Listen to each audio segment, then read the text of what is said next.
Welcome to Two Queens and a Joker, my narcissist ex and me. My name is Brenda. Sarah and I each had a relationship and children with the same narcissist. We both have found our way out and found our way to a meaningful friendship with each other, trauma bond and all. We hope to share our stories so you know you're not the only one who has endured the crazy-making experience of being with a narcissist. Two Queens and a Joker, my narcissist ex and me, is sponsored by the Narcissistic Abuse Recovery Center, where we provide therapy, classes, and support groups for people healing from narcissistic abuse. Contact us at www.narctrauma.com. Trigger warning, swear words, talk about suicide ideation and physical abuse. Hi, my name is Brenda. I am a therapist and I'm a survivor of narcissistic abuse. And this is my co-host. I'm Sarah. I am also a survivor, still surviving. Yes. Yes. And we would like to talk about self-blame. Yes. Especially parental self-blame, right? Very big, But very big. All kinds, because there's a lot of it, I think, in a relationship with a narcissist. But I think parental self-blame is what I see really, really knock people over. Yes. Yeah. I feel like as women, our role is we're trying to keep our family together, to protect our family. And it took me a very long time to realize that that doesn't always need to include the narcissist in the family. But for me, one of my major disappointments in myself is that I picked that schmuck and I kept forgiving him and kept forgiving him. And I would never not want to have my children, but I blame myself fully for what my children are going through.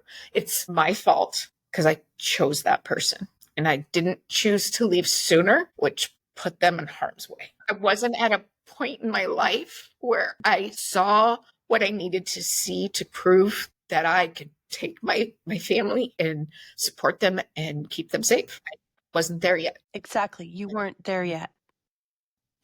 Yeah. I was in a position where I was told quite frequently I wouldn't survive. There's no way I can support my kids. He is a pillar in the community. No one would believe anything I had to say. He would make me out to be crazy. Unfortunately, I wasn't strong enough, and it took many, many, many years and my son to say, that's enough. You are strong enough, and you do not let this person, be it your husband or my dad, put you in this position. But now my children have lived it, and they're continuing to live it, unfortunately, because it doesn't stop. The abuse doesn't stop once he's out of the house or once your child turns 18, an adult child, and I also have a minor child. It doesn't stop. The abuse changes a little. It might not be the physical abuse anymore, but it's manipulative, it's emotional, it's verbal. And then you have to live with those memories. Yeah.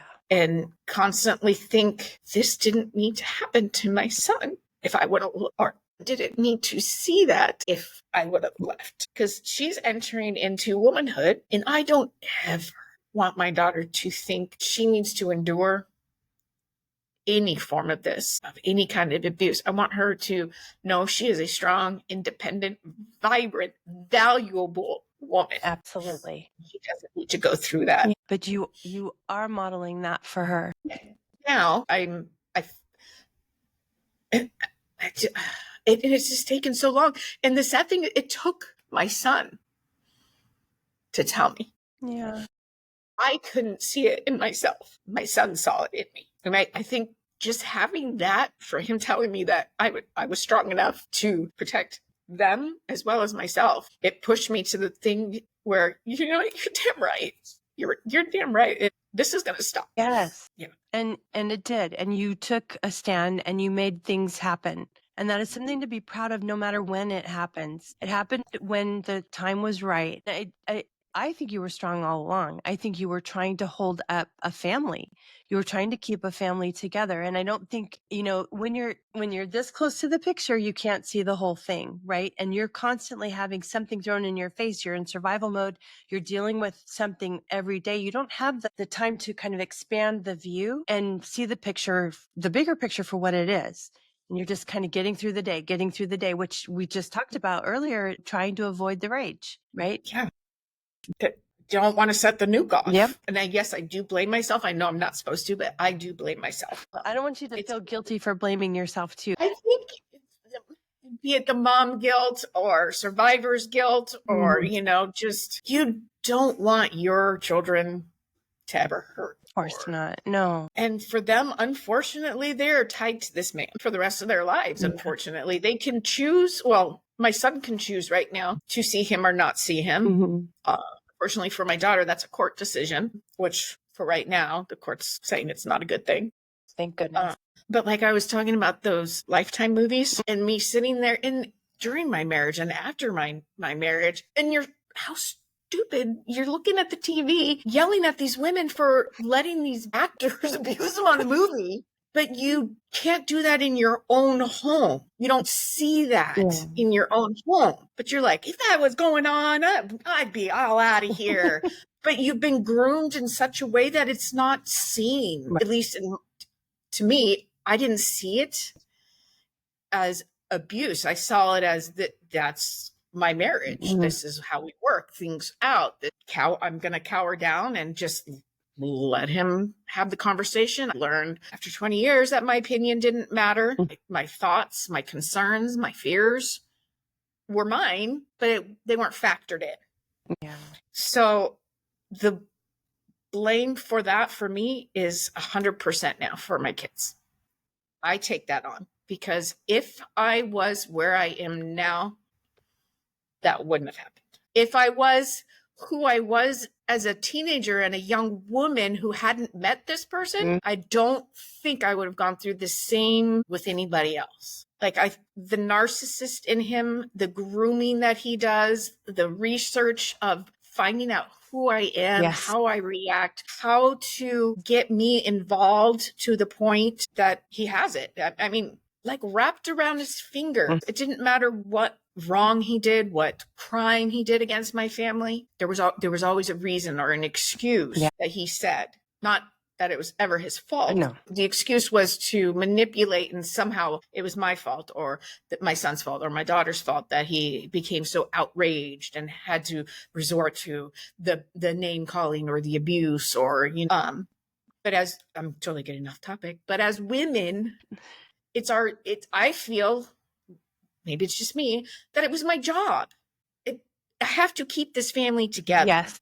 To me, it was everything. It's not just you. I think many of us feel that way.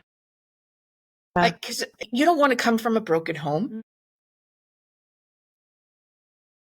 Oh, you got from a divorced family. Oh, they're going to get looked down on or frowned upon. No, you don't want that for your kids. Yeah. No, you don't. You don't. And I think, I honestly, to tell you the truth, I've never talked about this, but because Alyssa was just about a year old when I met him. And then I've talked about this before, but I got pregnant pretty quickly after I got to know him. And I really thought I wasn't with Alyssa's father anymore. Thank God, because he's even worse. Like I said before, we won't get into that, but I got with the Joker and it was like, oh my God, now I'm going to have a kid with him. I have to make this work. I can't not be in this relationship for the rest of my life. I felt so much shame for having two kids by two different fathers that I thought there's just no way this is the relationship for the rest of my life. That's what I really convinced myself of. And I think that made me put up with a lot of stuff. But I think that's probably true for you too in a different way, because this is what a family looks like. Families stay together. The kids need two parents. I mean, we're told that all the time. But I mean, at this point in my life, I firmly believe kids will do just fine with one healthy parent and not a toxic parent. Yeah, absolutely. Now I 100% agree. Most definitely. I think that's where the blame comes in, because we come to the realization that we could have ended it sooner. Yeah. Absolutely. The first time he put his hand on me or put his hands on my son is when I should have said, listen here, schmuck. There's the door. Get the F out. Don't let it hit you too hard on your crack as it goes. Yep. Yeah. There's a lot on it. Well, you hear in the media all the time, well, why didn't she leave? I can tell you multiple times, because call it downgrading. Like I felt like I was downgraded. I was groomed into believing I wasn't good. I wasn't good enough. I wasn't good enough to be a mom. I wasn't good enough to be there for my kids, to support them by myself. I could never do it. And it was forced upon me in every fight, argument, even when we weren't arguing and he was just trying to do a little dig. That would always come across. Well, you wouldn't be a good single mom. There's no way you could do it on your own. How are you going to support the kids? How are you going to love the kids? How are you going to be there for the kids? Well, look at now, schmuck. I am doing it. I am Yes. able to do it. More women should know that they can do it. We just have to believe in ourselves. We have to know that we can do it. Be it we need family help, we need friends help, we need anybody, or we do it ourselves because we're women and hear us roar, bitch. Absolutely. Yeah. And you've said this a couple times before too, is believing each other. If you hear something or you have somebody you can talk to or somebody's talking to you, believe them. Don't ask Yes. why that. I know people say that, why didn't you just leave? But when you're not in that situation, you can't talk. You don't know all of what is riding on that. A house, your cars, your job, who's going to watch the kids. I worked nights for a while, and it's like, who's going to watch them while I'm at work? I'm going to have to quit my job. And then how do you support them? How do you feed them? How do you keep a roof over their head? How do you keep them in school? How do you? Yeah. Oh, yeah. There's just so much relying on staying in the relationship. And I've worked with several women that have really pondered during the process whether it's worth leaving. One, and it always pops into my mind, was horrific. This man was a monster. I think I talked about this once before, but maybe not. But he had a box in their living room, and she walked in the living room and said, "What's the box for?" He said it in a way, I can't remember exactly what he said to her, but her body basically without her limbs. That's what he told her. And then there was a friend over too. One of his friends was over, and then he just played it off like, "Oh, it's a funny joke." And I thought that is the most horrific thing I can imagine. That the Joker did that a lot too. Not threaten the killing, but like his jokes were very hurtful, very harmful. He would go to slit your throat and then say, "Ha, that's funny, isn't it?" No, it's not at all funny. Not at all. No. Well, sorry. So no. Go ahead. I'm sorry. No, I just understand, like, when you're saying with the box, he had to make it seem like he was joking, not being serious, so you don't have those negative feelings like, "Oh my God, oh, he's just joking." Okay. But looking back now, I'm like, that wasn't a joke. No. He was totally bad mouthing me and then saying, "Oh, it's just a joke. I'm just kidding. I love you." Ugh. Okay. Yeah. I don't know how many times I heard in our marriage, "I don't care. I'll just go get back with Brenda." And I'm like, and then he'd laugh. And I'm like, that's hurtful. And he's like, "Well, I didn't mean it." But you said it. Yeah. Why would you say it? To have control. Exactly. And like, looking back now, why couldn't I see it? Because I think I was so hurt. Yes. I didn't see it as a control. That's how he worked in our marriage. If it hurt me, he was able to control me because I learned that my feelings weren't as important. So it'll hurt me. It'll make me back down, and I'll realize that I'm just being crazy. Oh, I was told I was crazy. Why do I have to make a big deal out of everything? Oh, I don't know, because money's missing. It's funny because I just used it to go buy a new bike. The bike that don't need, but we need to pay for food and the mortgage. Yes, but I needed a new bike. Okay. But that stuff I shouldn't have been upset about because he used his money, but his money, my money, our money. But most people talk about big purchases like that. And I know those bikes he was buying were pretty expensive. Oh, yeah. It's more than my first car. Oh my God, for a bicycle. Oh my gosh. Yeah. Like, I mean, I understand people wanting things, but there's a difference when you become an adult, and especially when you become a parent. Your wants, is not a need. A bike is not needed. Absolutely. Going to Nordstrom's or Macy's and spending $600 on clothes for yourself is not a need. You have clothes. Yeah. You have that stuff. He had to put on this outward appearance, that facade, or we come from money, and I'm sitting there going, "Oh, I don't give a damn. I'll go out in my 10-year-old jeans if that means my kids can get a pair of sneakers. What do I care? I'm the only person that I have to, or I thought that I needed was him. So I didn't care what everybody else thought. Yeah. So I never understood that. It's not understandable, right? No. All it really boils down to is that his needs mattered and everyone else came after that. If it's funny to me, I mean, knowing him when he was younger, knowing that version of him and seeing that kind of thing develop. I remember shopping with him one time and I bought myself a bomber jacket because it was the 80s and they were cool back then. And I bought myself a Cool. What are you talking about? Right, they are. Why not? Yeah. But I thought it was really cool. And I didn't have a lot of money back then, but I bought this bomber jacket and he was relentless about how I shouldn't have bought it. And he started calling me, because my name's Brenda, he started calling me Trenda. Like I had to follow a trend. And that was my nickname, one of my nicknames that he gave me, like that lasted forever. But I was Trenda. And then to see this development with him later on where he had to, wear the robes of the riches. Yeah, it's really interesting. It's, again, the hypocrisy. Going back to blaming, I think too, there was I can't remember the exact conversation with him that I had. It may have been that car one that I was talking about. It might have been the same conversation, but that turned in, it was reminiscing about these awesome muscle cars that we could have had. And it turned into blaming. And this was like so long after our relationship had ended, the romantic part of our relationship had ended, him blaming me that I ruined everything because we could have had all of this and I ruined it all. It was all my fault, because I thought, again, my children need diapers, right? Or Dare you? yeah, I know. Put my kids first. How dare I?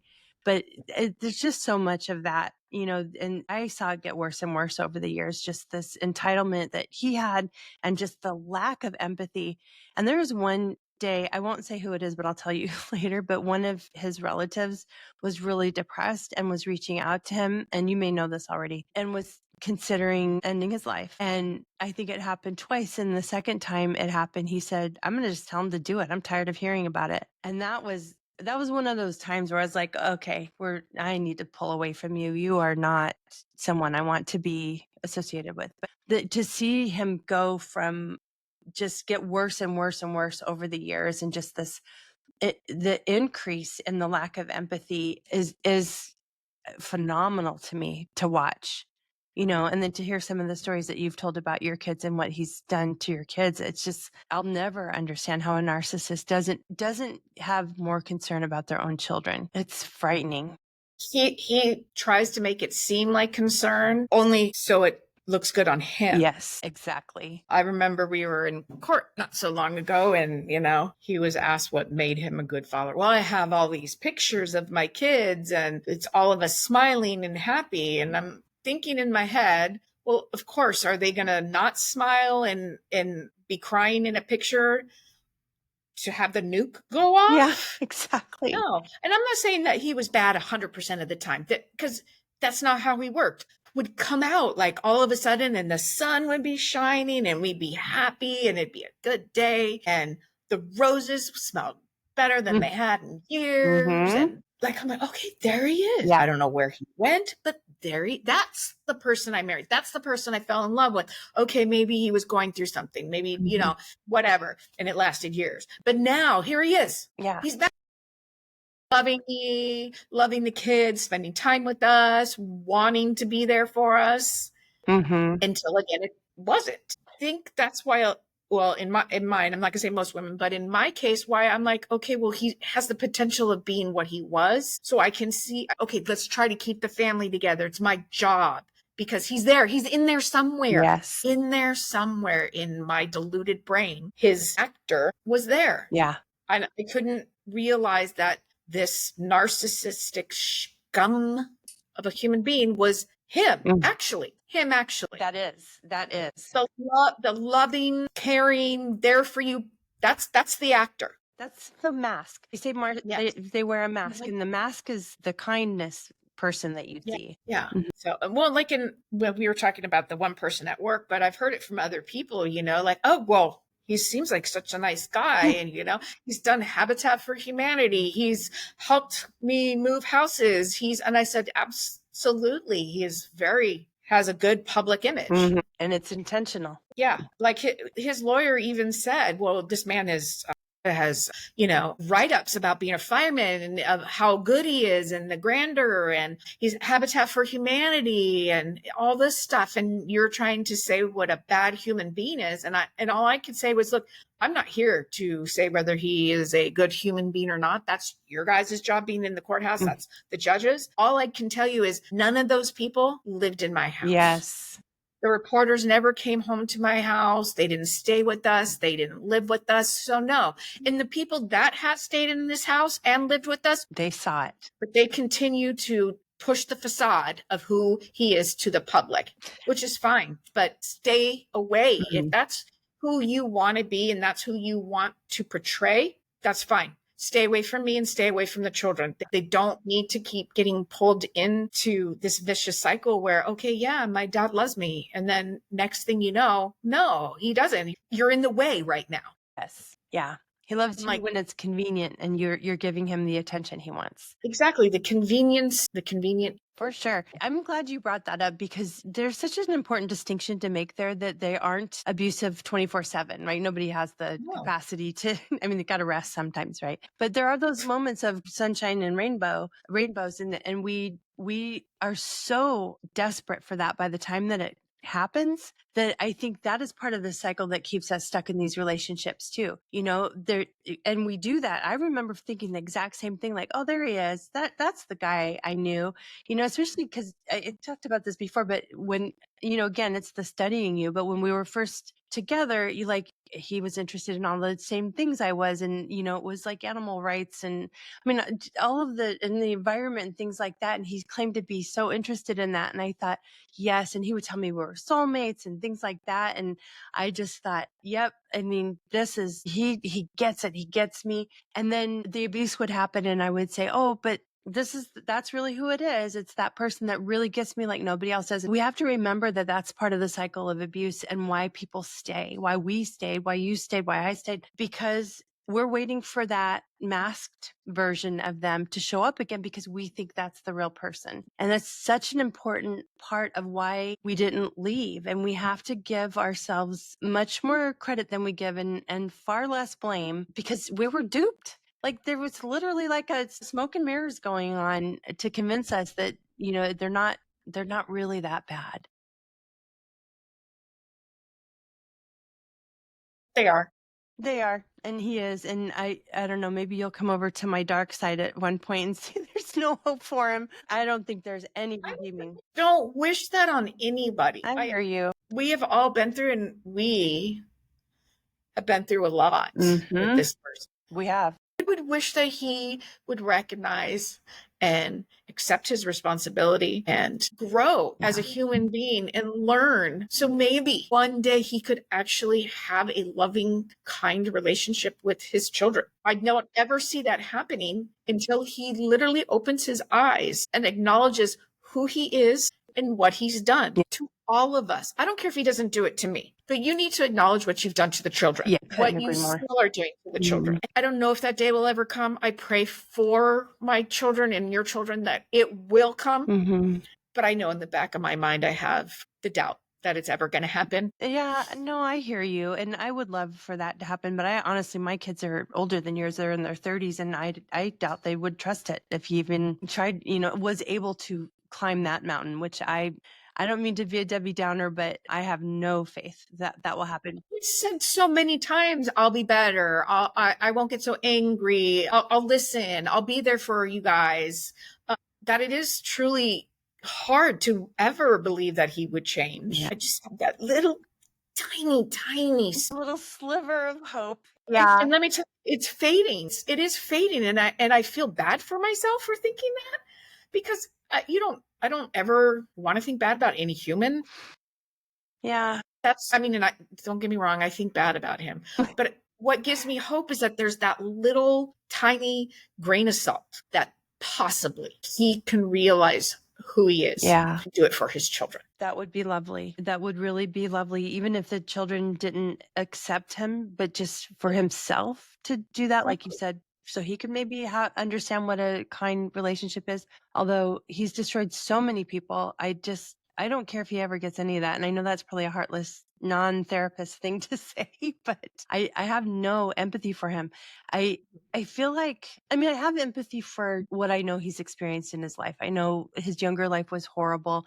I know that the accumulation of the addiction and the personality disorder even is because of all of that. However, once again, we all make choices. You know, many people have had hard childhoods and still have grown up to be decent people and kind to their children. Absolutely. Right. That Yeah. accountability. Nobody has a perfect life. Nobody. No, there's not one person on this planet that can say they have a perfect No. life, that they haven't been put through something. Of course, right? The life happens to all of us. It's your character. Yeah. It's who you are on the inside Right. that matters. It is. Right now, it's very dark on the inside. Like I like in my head when I think of him, which I try not to, he's like in a shadow form. Like it's just dark. Mm-hmm. I don't know if that's like my subconscious or whatever, but that's how I see him now. It's always dark, and that makes me crazy. It does not make me crazy. I mean, that's just my subconscious telling me, okay, he's not good. He is not in a good place for you. He's dark. Stay away from the darkness. Right? There's danger in there. Right. Danger, Will Robinson. Stay away. Dark, you know. Yeah. That's and I'm glad that it's there, because I do need that constant reminder. Because as much as I have grown, I feel like, you know, his smile or him telling me, I'm in therapy, I'll do better, that I'd be that stupid girl I was during our marriage and accept it. So it's my subconscious saying, don't, you can't. Yeah. He's proven over and over and over that he is not going to be that person. As much as that little salt that I want, it's not going to happen. But I have to do that for me. I think that's why I have to do it for me. Yeah. Because I don't want my children to think, you know, that this horrible human being is their dad. No, I understand that completely. I think for me, I'm much more jaded because this is the work that I do, and I see examples and examples and examples of this all the time. Like I said earlier, I've seen it get worse over so many years, you know, and to me, there's going to have to be some reckoning for him to make a change where he really looks inward and accepts the shame that he feels about himself, all of the pain that he is actually in emotionally, because he cannot tolerate, no narcissist can tolerate feeling vulnerable. Right. So that's what keeps this kind of grandiosity going, and wearing the mask and doing all this, or being so incredibly defensive that the nuke happens, right? The nuclear bomb goes off because something's touched a nerve and the rage occurs. But he'd have to come to terms with all of that in order for this to happen. What I've seen through him being in therapy is, honestly, I have 2 points here. First of all, what I've seen, and you've mentioned this, he uses it as a weapon. Well, I'm doing the work. I'm in therapy, so I'm clearly getting better. He's not. And when I was in grad school, this is another thing, that personality disorders class. And I remember my professor saying, I remember somebody asking if they go to therapy, or they were talking about therapy for narcissists. So this was years ago. So we know even more nowadays. But I remember the professor saying, if they go to therapy, they learn to be a better narcissist, because they learn what they're supposed to be acting like, right? So it helps solidify that mask. So there has to be so much introspection for them to get anything out of therapy, really get any. And that's for all of us. But for someone who's so out of touch and really doesn't have a sense of who they are at all, it's all what's reflected back to them. That's how they see themselves, which is also why they get mad if they are held accountable for anything, because how dare you reflect something back that I don't want to see about myself. But yeah, he'd have to climb mountains in order to get to that point where he's really, truly, truly healing. Yeah. And he's lost so many years of any hope for emotion. Well, I shouldn't say any hope, but any emotional growth, because he's used substances. He's used alcohol since he was very young, and then went into really, really heavy drugs over these last few years. And it's been constant from what I could tell. Yeah. I mean, it went from the alcohol to the pain pills, to both alcohol and pain pills. Then, you know, when he couldn't get the pain pills anymore, then it was buying them from people, pain pills. And and then when he got fired from his job for drug abuse, then it was heroin. Yeah. Because as I have found out, heroin is cheaper than buying pills. Unfortunately. Yeah. Well, I mean, it would take a lot of work, and I mean, hopefully he'll do it and he'll actually do the work. But people who don't have narcissistic personality disorder have trouble really going deep in therapy. It takes a long time and a lot of work. So we'll see. But my hope for all 5 kids is that at some point they realize their own worth, and they realize how much they're loved by us. and other people in their lives, not just us, but, they've got 2 moms here that will mother either side, I think. Mountains. Yep. Yeah. So I hope they'll also appreciate that they do have support and love around them. But ultimately, we all need to stop blaming ourselves so much. I mean, certainly we play a role in every relationship we're in, but I think that's where the blame comes. yeah.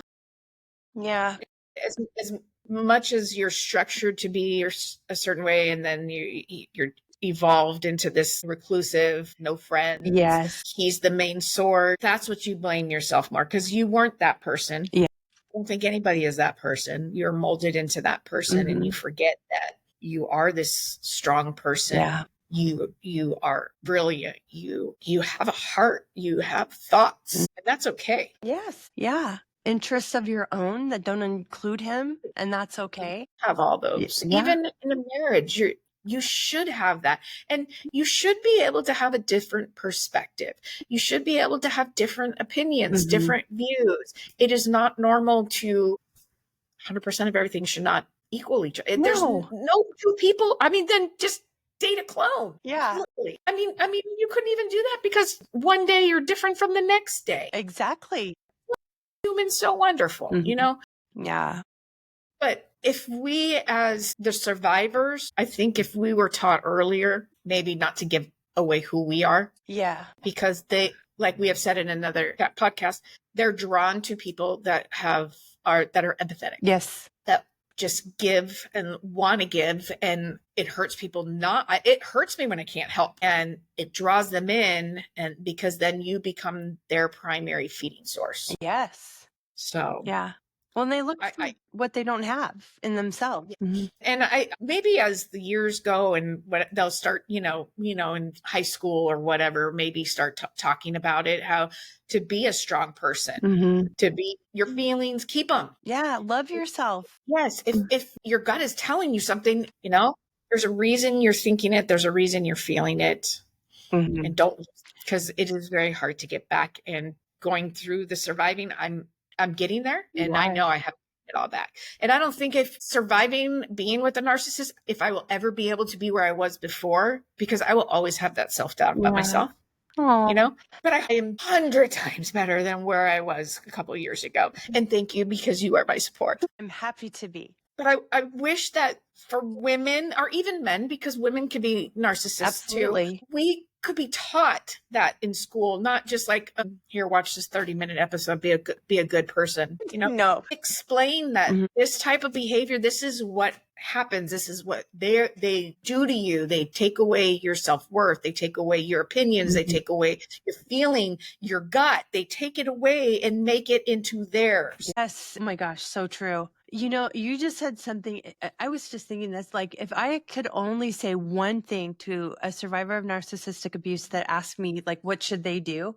It would be listen to your gut. Listen to your intuition. It is screaming at you. And we learn to ignore it, because for me, there was one time he came to my work, and I came outside because I knew he was trouble. I knew his trouble was brewing. I came outside. He threatened to go in and tell my boss that I'd stole money. I was a bookkeeper at Sam's Club, and he was going to go in and tell my boss that I stole money if I didn't stay outside and talk to him. I mean, it's little threats, like, not little, that was a big threat. So I lose my job. I'm sole support of the children at that point. Right. But it's those threats that keep us in that cycle. Little things like that are just going to make him have more control, or make the person have more control. Yeah. Trusting your gut. If I could go back and trust my gut in so many situations early on with him, I would have run for the hills far earlier than I did too. But we learned to tune that out. And I think that's something that we need to be thinking, or taught to listen to those messages that our nervous system is giving us. They're there for a reason. Yeah. Your body's through something, and your body is never wrong. No, it's never wrong. It's never wrong. You're thinking it and feeling it for a reason. Yep. Trust it. And even if nothing comes out of it, tell this story. And sorry if I've told it to you before, but there was a time I got into the elevator to go up to the floor that we were on. And this guy got in after I got in, and my whole body, like the side of my body that he was standing on, it felt like it was on fire. Like I could feel my nerves just going. And I was like, what the hell's going on? At that point, though, I had started to understand all of this. And I got off the elevator on the next floor because there was something about that. And I could not spend another second in that elevator. I don't know. I never heard that he did anything. Yeah. I was proud of Listen myself. to me. Yeah. Yes, Yeah. listen to Do what you have to do. Nobody thought anything of me getting off. you. That's the thing. It doesn't make us crazy. No. We are not crazy. Our gut is telling us something for a reason. Yep. Don't let this other person, this other human tell you you're crazy for the way you feel. Yeah. Right. Right. Oh, and you're too sensitive. That's always the. Or the other one, or you're being irrational. Well, that's projection. Yeah. Oh, I got that a lot. I got the you're too sensitive and you're being crazy all the time. All the time. Yeah. Yeah. Anyway, well, that's probably a good place to close out this one. I again hope it's helpful for anyone who listens. I hope it's helpful for you, Sarah. Always is. Yeah, I hope so. I know it's a lot, but we're going to get through this together. If we help one person, it is well worth it. Heck yeah. I couldn't agree more. We're all out there, and Yeah. we just need to be there for each other and listen. Listen, that is the key. That is the key. People hold all of this inside and don't talk to anybody, which makes it so much worse. If somebody is telling you, it has taken them leaps and bounds to get to that point where they can actually tell you. So true. That is a good point. Listen. Yeah. It took a long way for them to get to the point to be able to talk about it. It did for you. Yeah. Yeah. And you too. Yeah, me too. Yeah. I didn't talk to anybody about it. Same as you. Like I didn't tell people about the abuse or a lot of the craziness until much later. Because we're not supposed to. Yeah. That we're not doing our jobs. We're not good women. We're not good moms. Right. Yeah. And how could we break up the family? Yeah. No. Yeah. Our family just got bigger though. Exactly. We hope listening to our stories helps you know that you're not alone, you're not crazy, and you're not to blame. Please join us for our next episode where we'll share more about our healing journey and how we each got out and are staying out.